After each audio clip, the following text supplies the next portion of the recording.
But when Christians say that God is one in one way, essence or being or nature, but more than one in another way, more than one in person, our Muslim friends tell us that we're bad at math. Well, if we're bad at math, then Muhammad was really, really bad at math. Now, we talked about Allah. What about the Quran? But with all the Muslim mockery of the Trinity, I thought it was impossible to be one in one way, but more than one in another way.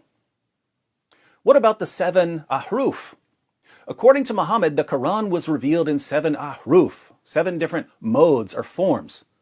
Muslims today claim that this simply refers to different dialects. But there's no way this is just different dialects, because people who spoke the same dialect were reciting different ahruf. What are the different ahruf? Sad story, no one knows. But whatever the 7 different modes or forms are, there's only one Quran, right? So the Quran is one in essence or being or nature, but 7 in mode or form. What about the 10 official qira'at, the 10 different readings or recitations of the Quran? The different qira'at contain different Arabic letters and different Arabic words, and this led to differences in the text of the Quran in different parts of the world. But this is not the only text of the Quran that is read throughout the world. In North Africa, there is a slightly different text that is based on a slightly different reading. In other words, if you were to compare 2 printed Qur'ans, you're going to see differences between them. Not just a voice or not just a speaking style, but also changes in letters and words and harakat. Our Muslim friends might object, but David, we're only raising this objection because you say that there are 3 persons in the Trinity. It's impossible for 3 persons to be one in essence or nature. Is it now? Let's see if your prophet agrees with you.